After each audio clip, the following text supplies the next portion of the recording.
Land O'Lakes has entered into many business relationships and partnerships with Dean Foods, including asset sales and brand licenses allowing Dean Foods to use the Land O'Lakes name. Dean Foods issued a press release titled Dean Foods and Land O'Lakes Complete Fluid Dairy Sale and Joint Venture. The acquired dairy division generates annual sales of approximately $310 million and markets a full line of fluid milk, yogurt, creams, sour cream, and cottage cheese, 85% of which is sold under the Land O'Lakes brand name. Land O'Lakes will be the long-term agent for supplying the raw milk requirements of the plants acquired by Dean Foods.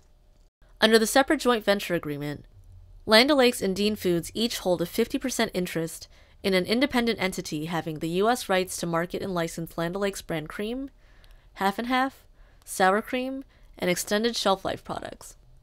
The Whitewave division also uses the Land O'Lakes name. On page 12 of Dean Foods' annual report, in 2010, 12%, totaling $232 million, of Whitewave's $1,938 million in sales is from the Land O'Lakes brand. Land O'Lakes is the key enemy of the organic movement. They lobbied to deregulate GE alfalfa because it was developed by Monsanto and Forage Genetics, an alfalfa seed company that is a wholly owned subsidiary of Land O'Lakes. Tim Kogel of Windy Ridge Poultry, an organic farm, launched a campaign to boycott Land O'Lakes. He elaborates on the GE alfalfa crisis. Monsanto owns the patented Roundup Ready gene. Forage is a developer of Roundup Ready alfalfa and licenses the patents to do so from Monsanto. GE alfalfa is the first perennial GMO, and alfalfa covers 21 million acres of cropland in the U.S. GMO alfalfa can crossbreed with wild alfalfa and provide a rogue GE gene pool and the probability that eventually all alfalfa will become contaminated within a few years. Because the root systems of alfalfa can be 10 to 15 feet deep, the genetic pollution will be delivered along with it. This means a serious challenge to producing organic alfalfa, vital for organic dairy, pastured meats, poultry, and eggs. The Organic Spies uncovered more information in Land O'Lakes' 2010 annual report. On page 4, we remain the leading animal feed marketer in the country. On page 9, the year marked the launching of several new products: Roundup Ready 2 Yield soybeans, Smart Stacks corn, VT Triple Pro corn, and Viptera corn. Winfield Solutions also received a patent on Maxin micronutrients, a nutritional product for crops that is absorbed more readily through the plant's leaf. On page 38, Land O'Lakes Purina Feed develops, produces, markets, and distributes animal feeds such as ingredient feed, formula feed, milk replacers, vitamins, and additives. A variety of crop seed is sold, including corn, soybeans, alfalfa, and forage and turf grasses. Crop protection products sold includes herbicides, pesticides, fungicides, and adjuvants. The feed and crop input businesses had $3,309,749,000 and $3,667,311,000 in 2010 sales. Page 37. On March 6, 2007, the company announced that one of its indirect wholly owned subsidiaries, Forage Genetics Inc., filed a motion to intervene in a lawsuit brought against the U.S. Department of Agriculture, USDA, by the Center for Food Safety, the Sierra Club, 2 individual farmers, seed producers, together the plaintiffs, and others regarding Roundup Ready alfalfa. On January 27, 2011, the USDA announced that it had deregulated Roundup Ready alfalfa without conditions. The company is expecting to commence sales of Roundup Ready alfalfa for the spring 2011 planting. As of December 31, 2010, the company maintained approximately $36.6 million of Roundup Ready alfalfa inventory. Land O'Lakes is one of the largest marketers and inventors in the world of GE seeds and herbicides.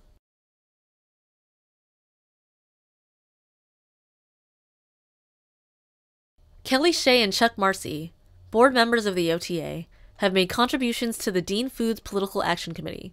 Between 2006 and 2010, Kelly Shea has given $1,000 every year, totaling $5,000, to the Dean Foods Political Action Committee.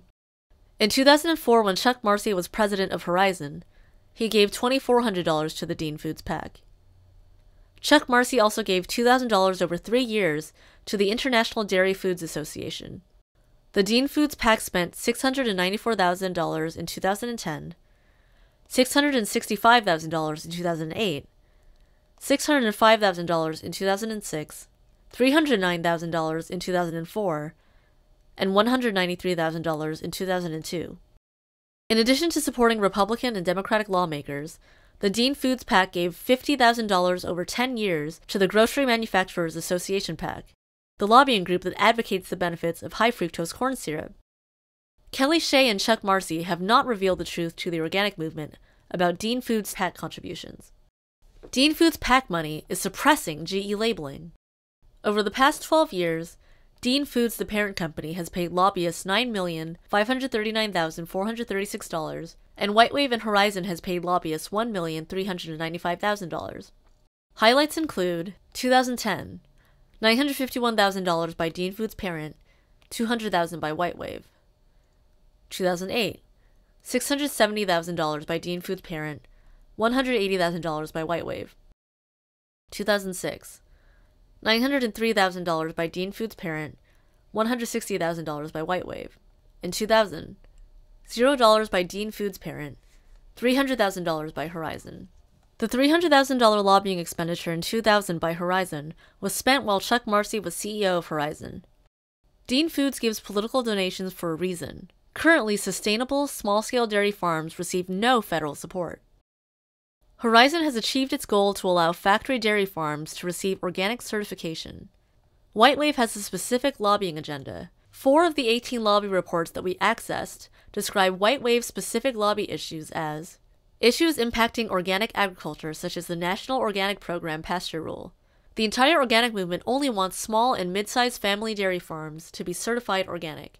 Horizon has been under investigation by the USDA National Organic Program for their pasture rule and has generated a lot of public controversy in the organic dairy industry due to their factory farm organic practices.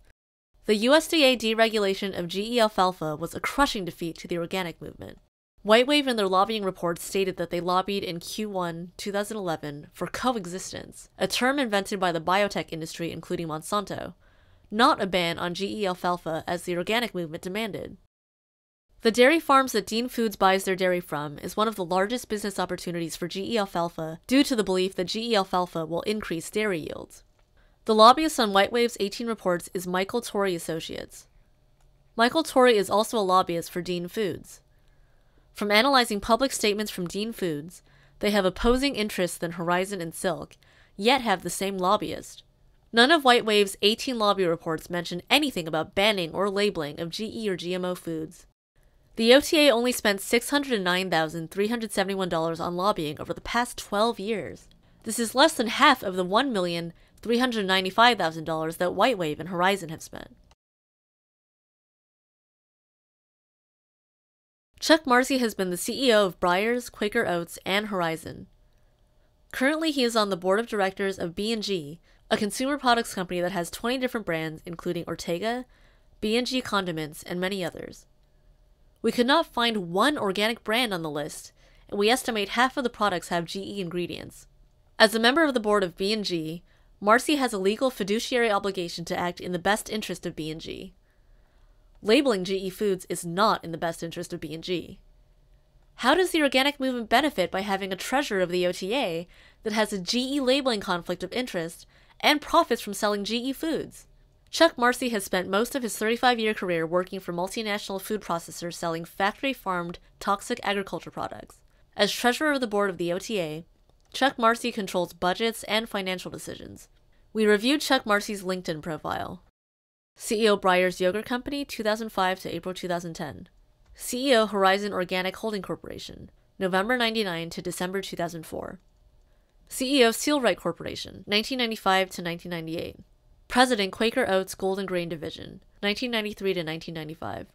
Chuck Marcy did not include in his LinkedIn profile that from 1991 to 1993, he was president of National Dairy Products Corp., the dairy division of Krafts General Foods.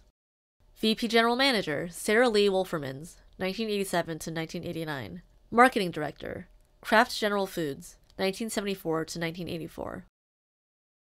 Jason Freeman, GM of Farmer Direct in Canada, and an OTA member, has demanded reform of the OTA Board of Directors. Jason has presented a roadmap towards a 100% organic board. We support these initiatives. Some of these reform measures include acknowledging the implication of board member companies in ongoing USDA organic fraud investigations, acknowledging the appearance of a conflict of interest with some board members in relation to ownership of organic, natural, conventional GE brands, requiring all members running for OTA board elections to provide a transparency disclosure to inform OTA members who their company is owned by, and any natural, conventional, or GMO interests or brands owned by them or their parent company, creating a minimum of at least one permanent board seat for both a small farmer and farm worker, with expenses paid for travel, lodging, and other related board expenses. Since the release of our first documentary, former OTA board member and CEO of Nature's Path, Aaron Stevens, has come forward and offered his own account about the OTA. The reason I resigned my role on the board was because there was a tight-knit group of 4 or 5 at the top which did not listen or respond to me whenever I urged the OTA to take a firm stance against GMOs, which I considered to be the greatest ever threat to organics. But I was consistently ignored. Although a couple other board members quietly supported me, they didn't have the courage to take on the cabal at the top. Stevens then relays the experience of arguing about the threat of GMOs with a fellow OTA member who didn't think fighting GMOs was important. He correctly predicted that the GMO naysayer had made a deal to sell out to one of America's largest food companies. Stevens said we should call out major multinationals who co-opt the organic movement. The OTA membership, more than 6,500 mostly smaller and independent members, should vote in candidates to the OTA who are sincere and truly committed to organic, without conflict of interest, or in other words, who are not part of multinational corporations which work strenuously to discredit organic while promoting toxic agriculture, including genetically engineered foods, GMOs. I do think transparency is a good thing, because when we are better informed, we make wiser decisions.